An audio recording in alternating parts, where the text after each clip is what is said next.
It's your fault that our family lineage will come to an end. After being married for 11 years, my husband and I were unable to have children. My mother-in-law berated me daily because of this, and I couldn't bear it any longer. I made the decision to divorce and leave this house. However, parting with my beloved husband, who had always protected me, was incredibly painful. With tears in his eyes, he signed the divorce papers, apologizing for not being able to protect me.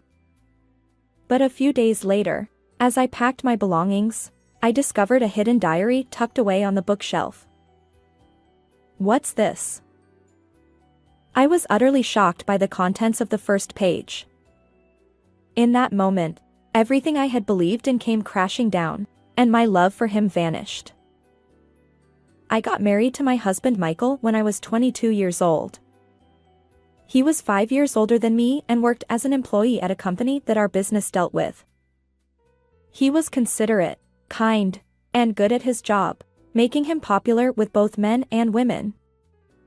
We started dating after he fell in love with me at first sight, and we got married amidst envy from those around us. Because we were still young, we agreed to enjoy our life as a couple for a while. My beloved husband, who always respected me, was gentle and reliable, and we had a trusting relationship. However, our peaceful married life started to become uncertain around the 5th year. The reason was that we were unable to have children. Although we intentionally avoided pregnancy for the first few years of our marriage, there were still no signs of success when we began actively trying to conceive. My husband was promoted to department manager, and during that time, he had increased overtime, weekend work, and business trips. Let's leave it to nature, Olivia. He would say, trying to comfort my anxious feelings despite his busy schedule. However, the real issue lay elsewhere. My mother-in-law, who lived nearby, initially made jokes about our close relationship, but gradually, her tone changed. She became more openly critical, convinced that the cause of our infertility was me. Go get tested at the hospital. You do understand that if you can't have children, right? Despite my protests, my mother-in-law was determined to drive us apart. Thankfully, my husband stood up for me. Mom, enough already. Olivia and I are okay even if we can't have children. At that moment, he shielded me, and reluctantly, my mother-in-law backed down. 6 more years passed, and I turned 33. Our life remained just the two of us as a married couple, and our mindset of leaving things to nature persisted. We hadn't actively pursued treatments. However, my mother-in-law's snide remarks grew worse year by year. While having my husband as an ally was some consolation, my heart was breaking from not being understood. I'll keep an eye on my mom. Let's continue to cherish our life together. Yes, I hope she'll eventually understand. But it was a faint hope. My mother-in-law started coming to our house when my husband was away, as if timing it deliberately. Our family lineage will end because of you. Separate from my son already. Unable to turn her away, I let her in, and she would unload her grievances and leave, leaving me frustrated. This had been going on for years, making it even harder. Your mom visited again today. I'm at my wit's end. I confided in my husband, who apologized. I'll talk to her sternly again tomorrow. But repeating this pattern of sharing my pain and having him reprimand his mother didn't seem to make her understand. Perhaps divorce would bring relief. Gradually, I began to wish to escape from my mother-in-law's influence. When my husband received the transfer order, it was precisely during one of those moments. His new assignment was in a southern location far from my in-laws' home. That's fine. I don't think I can quit my job immediately, but I'll join you a little later. I saw this as an opportunity to escape my mother-in-law's attacks. With determination, I decided to leave my job and head to this new place with him. However, my husband surprised me. Actually, I'm planning to go alone. What? Why? Can't I come with you? I hadn't doubted that we would go together. No, it's not like that.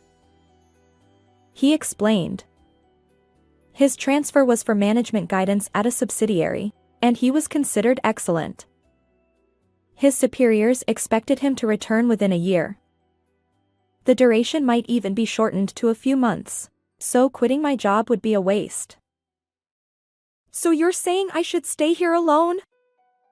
Can't you decline the transfer? That's impossible. My promotion is at stake. Please understand. But I don't have confidence. While his career was important, I couldn't bear living near my mother-in-law any longer. I'll talk to my mom properly. My husband assured me. But I knew it wouldn't change anything. Despite the generational gap, she had never understood anything. Do you want us to separate? I finally blurted out. What? Are you talking about divorce?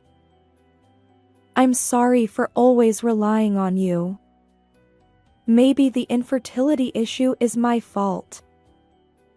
During the time when my mother-in-law pressured me to undergo tests, I felt guilty and secretly visited the hospital without my husband's knowledge. However, in the end, the cause of infertility remained unclear. I couldn't confide in anyone about the inconclusive results. It probably wasn't a big issue for us. I'm sorry for making you go through hard times because I couldn't protect you.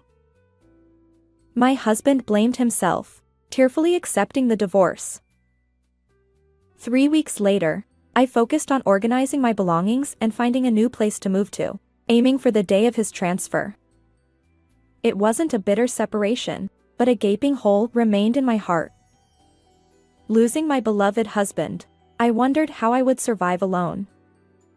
Amid regrets, I reminded myself that it was for the best, considering the deteriorating relationship with my mother-in-law. Her snide remarks ceased once she learned of our divorce. You must have had a hard time too. I was also lost. I apologize.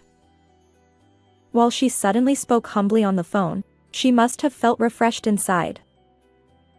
As I was packing my belongings, having found a nice place for my move, I noticed a hardcover notebook tucked away behind other books on the bookshelf.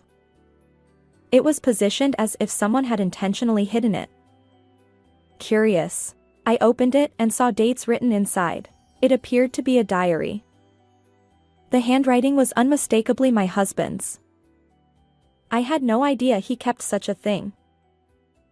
But as I read the first page of that diary, my heart raced. A photograph of 3 people was inserted there, and the shocking contents revealed a truth I couldn't fathom. No way, him! I trusted my beloved husband implicitly, which made the revelation all the more devastating.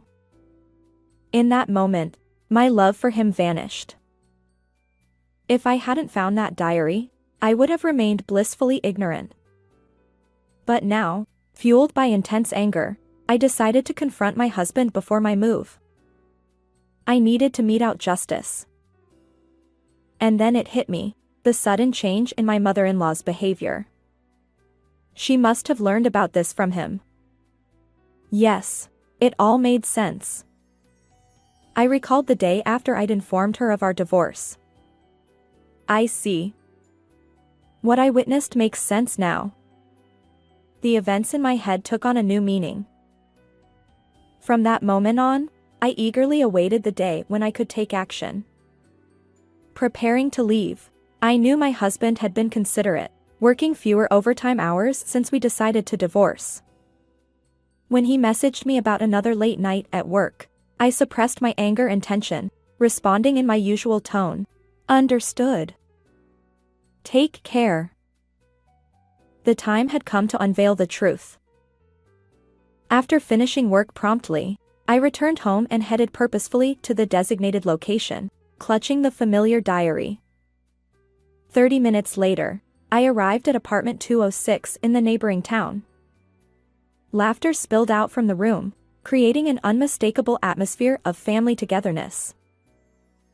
With trembling hands, I rang the doorbell. When my husband opened the door, his smile froze upon seeing me. His dumbfounded expression steadied my resolve. "You all seem to be having a great time. Mind if I join?" I stepped inside without waiting for an invitation. There, in the company of my mother-in-law, a young woman, and a child. Why are you here?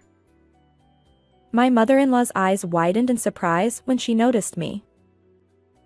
"Actually, it's great that you're here." The young woman and child standing there were undoubtedly the same people captured in the photograph my husband had tucked into his diary. The photo depicted him, the beautiful woman, and the adorable boy, their faces pressed together in a family-like embrace. The woman in the room seemed bewildered by my unexpected visit. Why do you know about this place? Did you investigate? My husband, now fully aware, grimaced and retreated back into the apartment. His expression was stern, and it was the first time he'd addressed me so coldly as "You." You, getting defensive is unbecoming. Besides, I didn't even investigate. Unfazed, I recounted the events from the day after I'd announced the divorce. On that day, I happened to visit a large supermarket near this apartment. I was there to buy a specific bread that a colleague had recommended. It was only available at this store. Although I intended it as a change of pace, I unexpectedly spotted my mother-in-law there. Reflexively, I hid, but my eyes followed her movements involuntarily. She was buying children's snacks, character-themed breads and sweets, in the kids section. It struck me as odd. I completed my own purchase and continued to tail her. Is she buying souvenirs for someone? But does she know someone with kids? Wait, what am I doing? It's none of my business where my mother-in-law goes. After a while, feeling foolish, I decided to turn back. That's when I saw her entering this very apartment building. Although I couldn't hear their conversation, she seemed delighted as she was invited into one of the units. She knows someone around here. At the time, it didn't strike me as anything out of the ordinary. Why are you following me? Ugh, I can't stand it. She spat at me, as if I were something repulsive. My husband, attempting to cover up the situation, stammered. No, it's not what you think. This is Sophia. She's a distant relative. What? Relative? Who are you talking about? The woman in question looked puzzled, but she seemed to grasp the tension in the air. She left her child with a nearby friend and demanded an explanation from my husband. I'll explain later. Anyway, just go home, please. I'm begging you. Seeing my husband attempt to dismiss me, I retrieved the diary from my bag and opened it to reveal its contents. My husband stammered. Why would you have that? I was hiding it. Oh, wait, no. I knew you were hiding it. I found this a week ago. I pointed to the first page, where he had written, Starting today, I'll keep a diary. It's a commemoration of becoming a father. As for my wife, she'll probably run away eventually. This entry was dated 6 years ago. My beloved husband hadn't just cheated, he had fathered a child outside our marriage. The humiliation and emptiness I felt at that moment would likely stay with me for a lifetime. When I underwent infertility testing, the mere thought that she might already be pregnant filled me with frustration, causing my body to tremble. My husband blurted out, Seriously? Why did you find it? Hold on. Explain what's going on. Sophia, the woman introduced as such, couldn't bear the situation any longer. She raised her voice, demanding an explanation. Sophia, let me clarify. He and I have been married for 11 years. I took over for my husband, who was flustered when confronted with the diary, and explained the situation. Wait, you're married? He said he was single. He's been deceiving me from the start. My husband stammered. Well, initially. But I was thrilled about the child. She couldn't conceive. Curious, I asked when their relationship began. Sophia revealed that my husband had been a regular at the cafe where she worked, around the time he became a manager, 6 years ago. Their child was almost 5 years old, so she must have become pregnant soon after. Although the child was recognized, they were in a de facto relationship. Sophia had been divorced before meeting my husband, and due to negative perceptions of remarriage, they chose a de facto marriage even after she became pregnant. Finally, I understand. You were able to act so nonchalant because you already had a child. Every time you told me to leave things to nature, it felt like you were blaming me.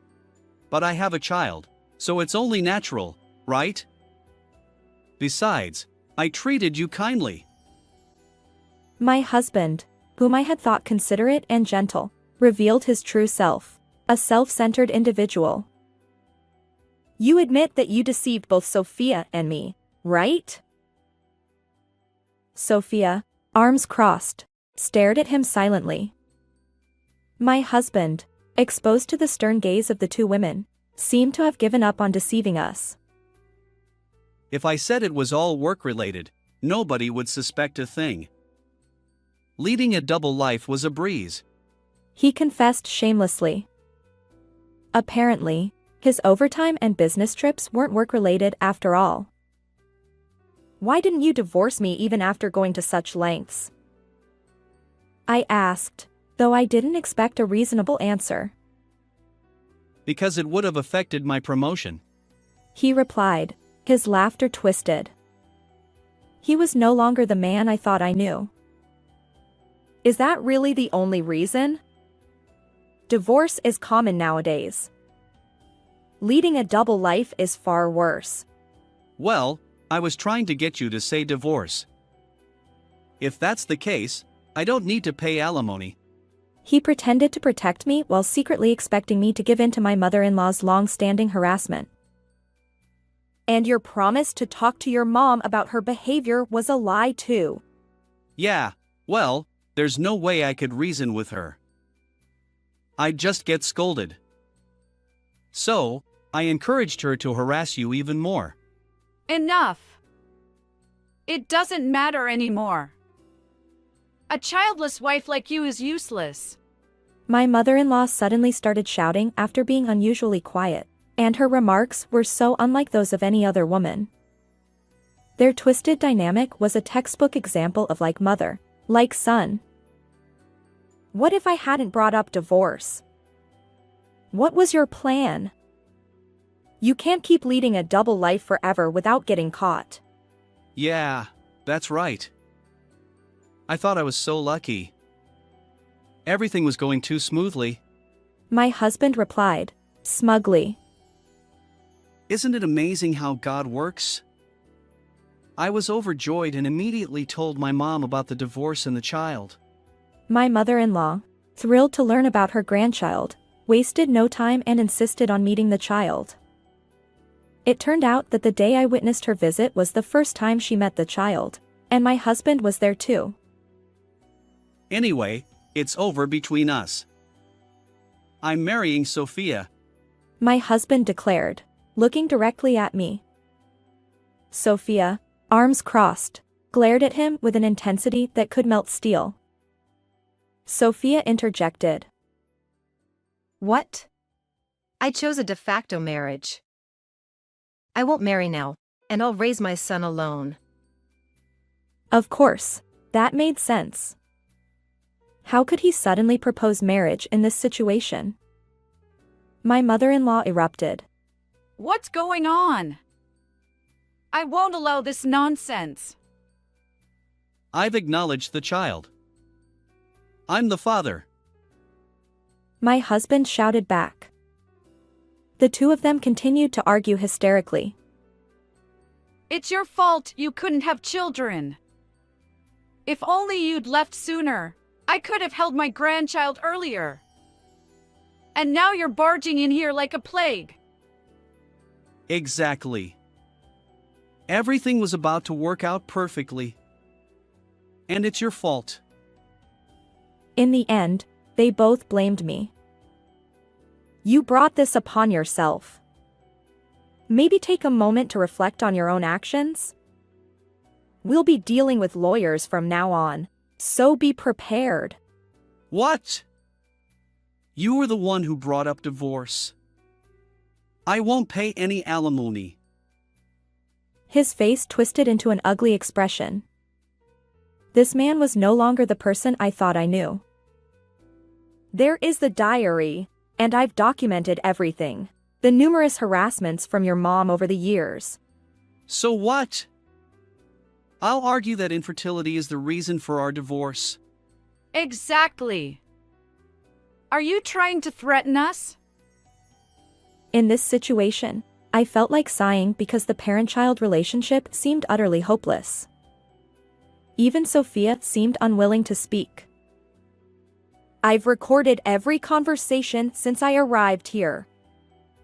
It's malicious enough to be a valid reason for divorce, I declared, thrusting my phone toward them.